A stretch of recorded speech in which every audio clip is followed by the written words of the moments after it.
ბიძინა ივანიშვილის დასანქცირების დოკუმენტზე მსჯელობა ევროპარლამენტში რამდენიმე საათში დაიწყება. დოკუმენტს, რომელშიც პირდაპირ არის მოთხოვნილი, რომ უნდა დაასანქცირდეს ქართველი ოლიგარქი, მისი რეჟიმის მსახური მოსამართლეები და პროკურორები განიხილავენ საგარეო საქმეთა კომიტეტზე.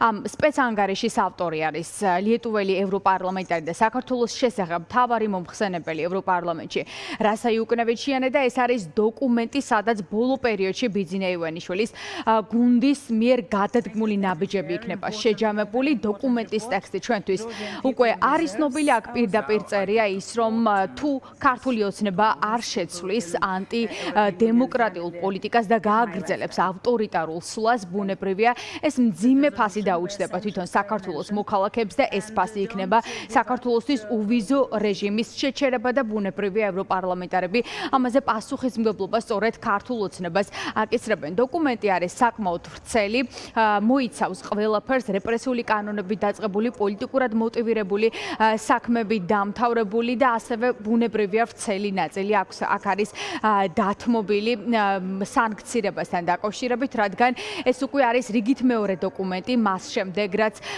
ქართული ოცნების პოლიტიკის გამო საქართველოს კანდიდატის სტატუსი ფაქტობრივად არის ფარატინეფურცელი და ამ დოკუმენტში კიდევ ერთხელ მოუწოდებენ ევროპარლამენტარები ევროკომისიას, რომ რაც შეიძლება მტკიცე, მყარი და სწრაფი, ასე ვთქვათ, პასუხისმგებლობა დააკისრონ ქართულ ოცნებას იმ პროცესებზე, რაც ხდება საქართველოში. დანილუს ჟალიმასი არის ის ევროპარლამენტარი,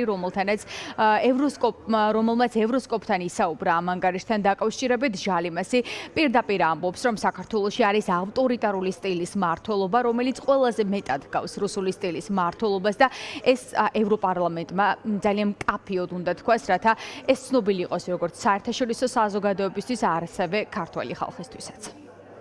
Yes, I can only of course regret that. შემიძლია მხოლოდ გამოვხატოს სინანული, რომ საქართველოში მდგომარეობა მუდმივად უარესდება. ასეთია ჩემი შთაბეჭდილება.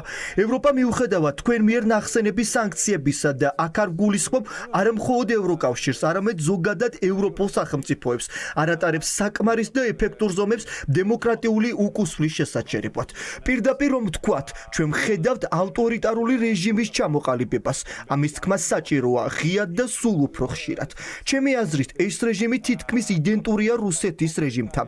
ამიტომაც აღარ არის გასაკვირი, რომ საქართველოში მსგავსი ტიპის კანონმდებლობა მიიღება და ხორციელდება, როგორც რუსეთში სიმართლის თქმა პრობლემად იქცევა. უპირველეს ყოვლისა, სიმართლეა, რომ მოქმედი ქართული რეჟიმი არალეგიტიმურია. ეს პოზიცია აღიარებულია ევროპარლამენტის მიერ და ასევე არაერთი ევროპული სახელმწიფოს მხრიდან. თუ სიმართლის თქმა სისხლის სამართლის წესი დასჯადიქმედება მიიჩნევა, ეს ავტორიტარული დიქტატორის ერთ-ერთი მთავარი ნიშანია. მეორე მხრივ, საჭიროა ვიფიქროთ, როგორ შევაჩეროთ სხვადასხვა სახის რეპრესიების გაძლიერება, რადგან ქართული რეჟიმის არალეგიტიმურობაზე საუბარი უბრალოდ სიმართლის თქმაა ხალხისთვის.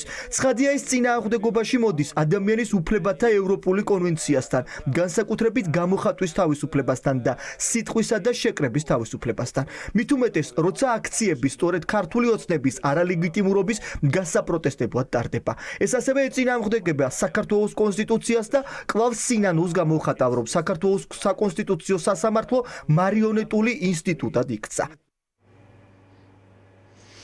ლიეტუველი ევროპარლამენტარი ანგარიშის განხილვამდე რამდენიმე საათით ადრე პირდაპირ საუბრობს იმ გზებზე, რომელმაც შესაძლოა გადატვირთოს ქართული ოცნებისა და ევროკავშირის ურთიერთობები. დანილუს ჟალიმასი, რომელიც წლების განმავლობაში იყო ლიეტუვის საკონსტიტუციო სასამართლოს თავმჯდომარე და ახლა ევროპარლამენტის ყველაზე მსხვილ პოლიტიკურ ჯგუფს წარმოადგენს, პირდაპირ ამბობს, რომ ევროკავშირისთვისაც არსებობს წითელი ხაზები, მიუხედავად იმისა, რომ ჯერჯერობით 27 სახელმწიფოს შორის ერთსულოვნება არ არის და უნგრეთი და ურბანი, უნგრეთი და სლოვაკეთი კვლავ ცდილობენ ევროკავშირის სახელით სანქციების დაბლოკვას ბიძინა ივანიშვილის რეჟიმის წინააღმდეგ. გამოსავალს ევროპარლამენტარი ხედავს ახალ არჩევნებში, რომელიც შეძლებს თავისუფალ და სამართლიან არჩევნებში, რომელიც შეძლებს და დაეხმარება ქართულ ოცნებას, თუ მათ ნამდვილად სურთ ევროკავშირთან ურთიერთობის გამოსწორება, რომ გადაიტვისოს ურთიერთობები და ახალი ფურცლიდან დაიწყოს საქართველოს ევროკავშირის ურთიერთობები. member states can have different წევრ სახელმწიფოებს შეიძლება ჰქონდეთ განსხვავებული ინტერესები და სხვადასხვა მთავრობებს განსხვავებული მიდგომები იმასთან დაკავშირებით, როგორ მოიხსნენ ქართული ოცნების რეჟიმს. თუმცა ერთ რამეში აბსოლუტურად დარწმუნებული ვარ. არსებობს გარკვეული წითელი ხაზები, რომლებიც არასდროს უნდა გადავკვეთოთ. ეს წითელი ხაზები გულისხმობს სრულფასოვან დემოკრატიის აღდგენას, უპირველეს ყოვლისა, ლეგიტიმური და დემოკრატიული არჩევნების ჩატარებას საქართველოში. ეს არის ერთადერთი გზა, რომლითაც შესაძლებელი იქნება ურთიერთობების განახლება და მათი ნორმალურ რეჟიმში დაბრუნება. ევროპარლამენტის საგარეო საქმეთა კომიტეტზე საკითხის განხილვა დაახლოებით 2 საათში დაიწყება. ევროპარლამენტარები იმსჯელებენ ამ ანგარიშზე და საგარეო საქმეთა კომიტეტზე დამტკიცების შემდეგ უკვე დოკუმენტი პლენარულ სხდომაზე გავა და დამტკიცდება რეზოლუციის სახით. ამ დოკუმენტში უკვე კიდევ ერთხელ დადასტურდება ევროპარლამენტის მხარდაჭერა ქართველი ხალხის მიმართ და მოთხოვნა, მათ შორის ზეწოლის გაძლიერება ევროკომისიაზე, რომ დაწესდეს რეალური სანქციები. ბუნებრივია, რეზოლუცია დამტკიცების შემდეგ უკვე გადაეცემა ევროკომისიას, რომელმაც უნდა გააფართოვოს სასანქციო პოლიტიკა რეჟიმის წინააღმდეგ.